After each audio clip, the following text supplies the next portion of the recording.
और यही सबका साथ सबका विकास है, यही राम राज्य, यही समाजवाद है कि जाति जनगणना होनी चाहिए। अध्यक्ष महोदय, नेता सदन ने एक अखबार की कोई कटिंग लाई और यही मैं मान लेता हूं कि विशेष जाति, लेकिन क्योंकि सदन में उस तरह की भाषा नहीं इस्तेमाल होती है जो बाहर होती है, जो बाहर कहा गया वो दूसरी बात थी। वो हमारे सदस्य इस तरफ के भी जानते हैं, उस तरफ के भी जानते हैं, और जो लॉबी में बैठे हैं वो लोग भी जानते हैं, और पूरा प्रदेश जानता है इस बात को क्या उंगली उठाई गई थी। अध्यक्ष महोदय, मैंने उम्मीद की थी कि नेता सदन की तरफ से वो टेबल कर देते सूची, लेकिन अध्यक्ष महोदय अभी तक टेबल नहीं की गई है सूची। और अगर टेबल हो जाए सूची तो कम से कम ये सदन और पूरा प्रदेश जान ले कि आखिरकार क्या उस समय किया गया था, जो एसडीएम की भर्ती में कौन कितनी बिरादरी के थे। अध्यक्ष महोदय, जो मेरी जानकारी के हिसाब से है, हालांकि जातियां आप नहीं पढ़ सकते हैं, अगर आप अनुमति दें तो मैं पढ़ सकता हूं। कोई जरूरी ना हो तो ना पढ़िए। हाँ जी अध्यक्ष महोदय, आवश्यक नहीं हो तो मत पढ़िए।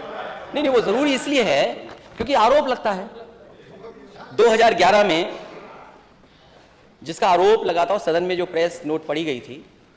नेता सदन अगर रखना चाहें, आप टेबल करना चाहें तो मैं क्यों पढ़ूं? आगे बढ़िए, पढ़ दीजिए। आगे बढ़िए। जो आरोप लगा कि 2011 में 46 में 56, तो ये मैं मानता हूं कि नेता सदन से स्लिप ऑफ टंग हुआ। 46 में 56 कुछ इस तरह का स्टेटमेंट था। अरे अध्यक्ष महोदय, वो वीडियो ऑनलाइन है, ये मैं नहीं कह रहा हूं, वीडियो ऑनलाइन है। आज हम कुछ कहना चाहें वो नहीं हो सकता। नेता सदन जानते हैं, आपने दोबारा नेता सदन का भाषण नहीं पढ़ा, डांट पड़ेगी आपको घर जाकर के।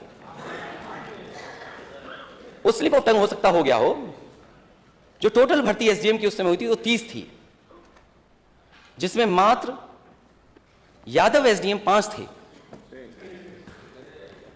जिसमें और बिरादरी के हैं, मैं नहीं पढ़ना चाहता हूं। एक 7 थे और एक 3 थे, और पूरी सूची मेरे पास नहीं है, लेकिन सरकार सूची जारी करे। 2012 में पीसीएस भर्ती में जो आरोप लगा वो यादव एसडीएम 4 थे, 2013 में 6 थे केवल,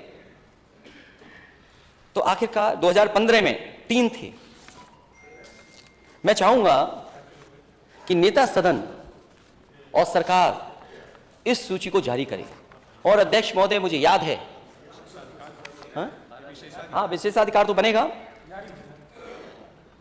सरकार जारी करे उस सूची को।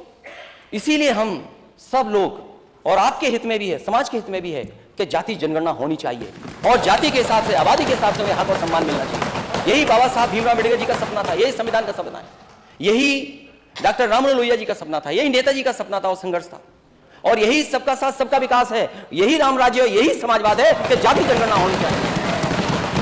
और अध्यक्ष महोदय, इस सरकार ने पिछड़ों को अपमानित करने के लिए जनगणना कराई थी कि क्लास 3, क्लास 4 में कितने कर्मचारी हैं।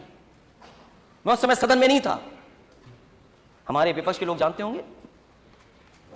और अध्यक्ष जी, सरकार के पास वो रिपोर्ट है, जिस तरह से और प्रदेशों में हो रहा है। अध्यक्ष महोदय, अगर गणना हो रही, जाति जनगणना हो रही, हर स्तर पे हो रही है, तो ये सरकार उस आंकड़े से भागती क्यों है? उस आंकड़े को सामने रखे। और अगर आप जाति जनगणना के खिलाफ हैं तो आप प्राइवेटाइजेशन के खिलाफ क्यों नहीं हैं? आप आउटसोर्सिंग के खिलाफ क्यों नहीं हैं? अगर अध्यक्ष महोदय, सरकार जाति जनगणना के खिलाफ है कि जातिवादी फैला रही व्यवस्था, तो आउटसोर्स व्यवस्था भी खत्म होनी चाहिए, और हमारी सरकारी संस्थाओं की भी प्राइवेटाइजेशन खत्म होना चाहिए। यह समाजवादियों का हमारा पक्ष है।